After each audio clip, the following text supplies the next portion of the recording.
Bien.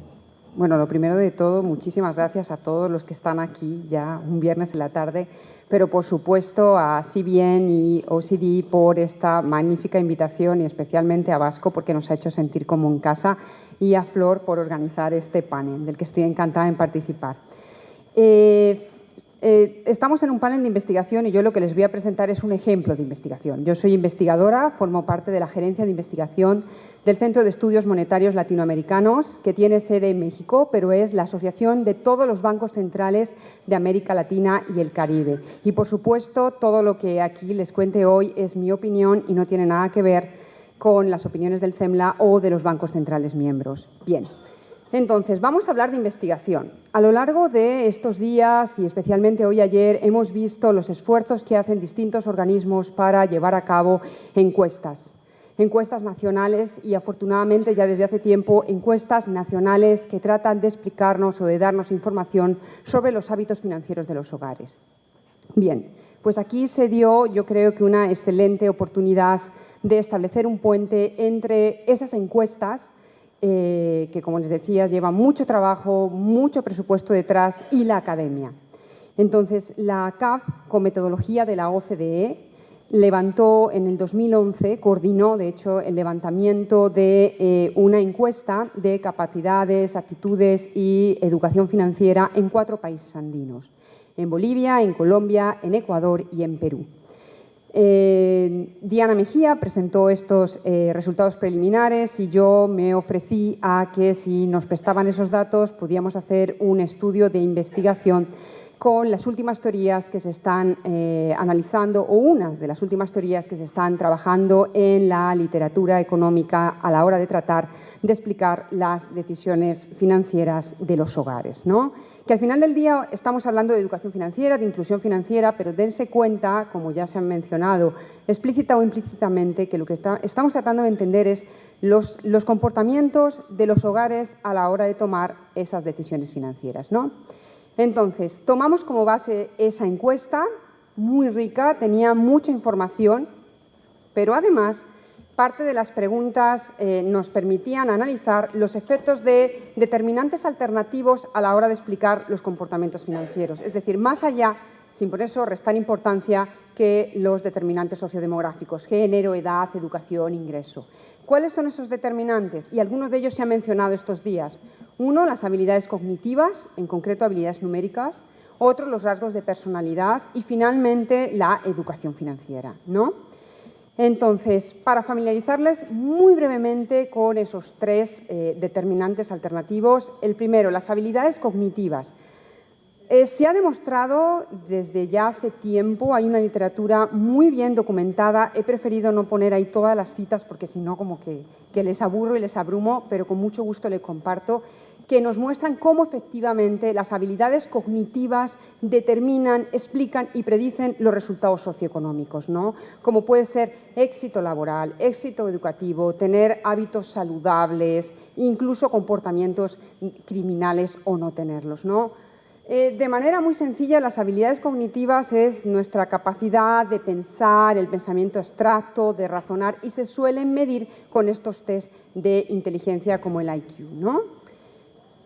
A lo que nos ocupa hoy, las decisiones financieras, una literatura reciente ha mostrado cómo efectivamente aquellas personas que tienen mayores habilidades cognitivas o mayores niveles de inteligencia, medidos a través de todas estas baterías de test o distintas baterías de test de inteligencia, nos explican que efectivamente son los que tienen menores errores financieros, tienen menor probabilidad de impago en los créditos que adquieren, tienen una mayor sofisticación financiera, etcétera, etcétera. En general, tienen mejores decisiones financieras los que mayor nivel de habilidades cognitivas tienen y, especialmente, de todas las habilidades cognitivas, aquellos que tienen mayores habilidades numéricas. Es decir, hay una fortísima relación entre tener habilidades numéricas altas y buenos comportamientos financieros.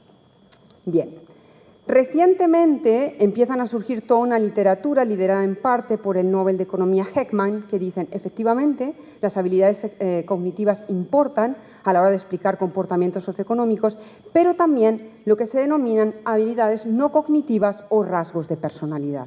Los rasgos de personalidad, de manera muy sencilla, son los atributos que nos definen como las personas, y en eso los psicólogos ya llevan mucho trabajo analizado. De hecho, algunos de los estudios que se presentaron aquí ya los mencionaron. Entonces, lo que han hecho es establecer una taxonomía comúnmente aceptada, que es lo que se denomina las Big Five, las 5 grandes. Entonces, estas 5 grandes ahí las tienen: cuán abiertos somos a nuevas experiencias, diligentes, extravertidos, amables, inestables emocionalmente. Lo que nos dicen es que cómo somos las personas se podrían definir en esos 5 rasgos de personalidad, y esos 5 grandes rasgos nos definen, pero por supuesto tienen subfacetas o subrasgos que complementarían, digamos, lo que somos de manera, desde el punto de vista de la personalidad, básicamente, ¿no? Entonces, lo que vienen a decir estos trabajos es que efectivamente los rasgos de personalidad tienen el mismo nivel o capacidad de predicción a la hora de explicar nuestros resultados o nuestros comportamientos socioeconómicos, ¿no? Es decir, por un lado, cognición explica esos éxitos educativos, esos éxitos laborales, pero lo que vienen a decir estos autores es que también el cómo somos desde el punto de vista de la personalidad determina esos resultados, ¿no?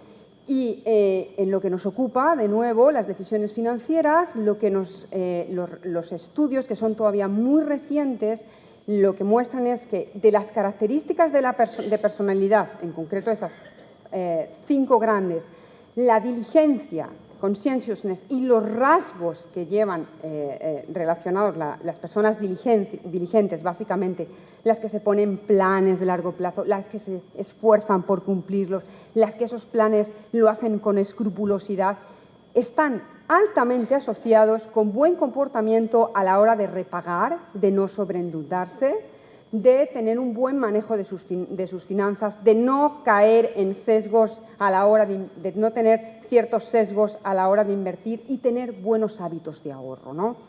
El punto importante del que hablaré al final es que lo que dicen es que cognición y personalidad predicen nuestros comportamientos humanos. Aquí estamos hablando de los financieros, pero no dejen, que muchas veces hablan así como que los economistas hablamos, no dejen de perder de vista que al final del día lo que hacemos los economistas es, o parte de ellos es tratar de explicar un comportamiento humano, que es el comportamiento económico y en este caso el comportamiento financiero.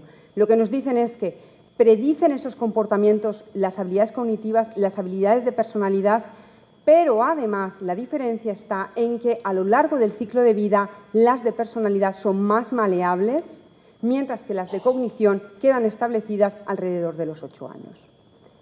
Finalmente, respecto a uno de los grandes temas que nos ha ocupado en esta conferencia, la educación financiera, lo que nos dicen los trabajos es que efectivamente la educación financiera importa, hay una correlación entre la educación financiera y los buenos hábitos financieros, pero que a veces puede haber resultados inconclusos por la fuerte relación que existe entre la educación financiera y la educación per se y las habilidades cognitivas, ¿no?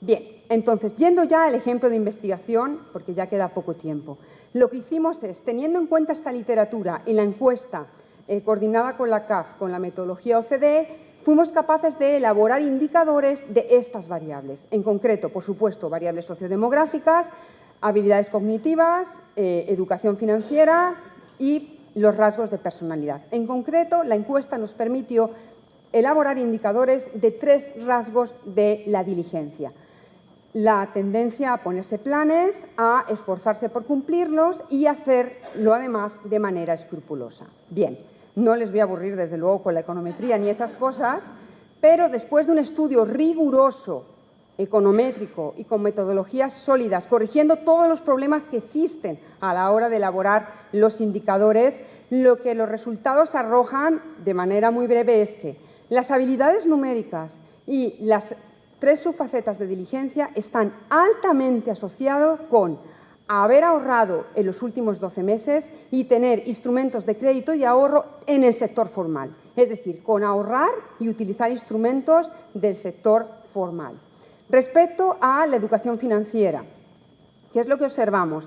Que efectivamente la educación financiera es importante especialmente para 2 cosas: para aumentar la probabilidad de participar en el sector financiero formal y para productos financieros más complejos. En nuestro caso era un producto de crédito de mediano y largo plazo. No lo es para el ahorro.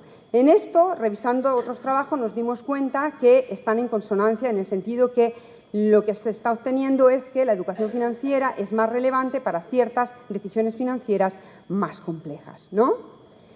Voy a ir ya directamente a las recomendaciones que salen de política de estas conclusiones. Entonces, lo que nos vendría a decir es que, señores, las decisiones financieras vienen explicadas aparte por todas las variables sociodemográficas, que por supuesto no les voy no tenemos tiempo, pero género, edad, estabilidad en el ingreso. Aparte de eso, también depende de cómo somos, de nuestras habilidades cognitivas y de la educación financiera para decisiones más complejas, ¿no? ¿Eso para qué puede servir? Pues puede servir a la hora de aterrizar en políticas concretas, número uno, como he empezado diciendo, para entender las decisiones y los comportamientos financieros de las personas. Eso es lo primero que hay que hacer. Y número dos, para diseñar programas que segmenten a la población más allá de los que lo segmentan en términos sociodemográficos, es decir, más allá del género, más allá de la edad, porque si las personas somos distintas, entonces necesitamos programas distintos. Por ejemplo, yo les ponía, aquellas personas que son menos diligentes o menos perseverantes o menos ordenadas o menos escrupulosas, se les puede acompañar con programas que ya ha diseñado la literatura de economía del comportamiento, ¿no? Como estos recordatorios, como productos, se le da un producto y se le complementa con un compromiso, etcétera, etcétera, ¿no? Entonces, lleva a repensar la elaboración de los programas. Y algo con lo que quiero acabar, porque ya me queda un minuto, es con lo siguiente.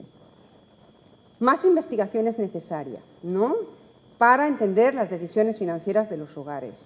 Como decimos en España, no hay que poner el carro delante de los bueyes. Primero hay que entender los comportamientos y las decisiones de las personas. Número dos, algo que también se ha dicho y mucho, hace falta estudios de línea de base. Ese es el primer paso para entenderlo, complementado con otras metodologías, experimentos, etcétera. Tercero, y no menos importante, mayor interacción entre los policy makers y la academia. Muchas veces se llevan unos esfuerzos enormes en desarrollar este tipo de encuestas y luego la academia podemos dar un pasito más, aportar nuestro granito y analizar de forma sólida y rigurosa esos resultados preliminares, ¿no? Y entonces, simplemente, nosotros este año hemos coordinado con la CAF una investigación conjunta con 9 países, investigadores de los bancos centrales, donde se tomaron esas encuestas nacionales de hogares y vamos a tratar de entender pues cómo se comportan los hogares de la región y yo creo que el año que viene ya lo tendremos, ¿no? Pero bueno, ya es mi tiempo. Muchísimas gracias.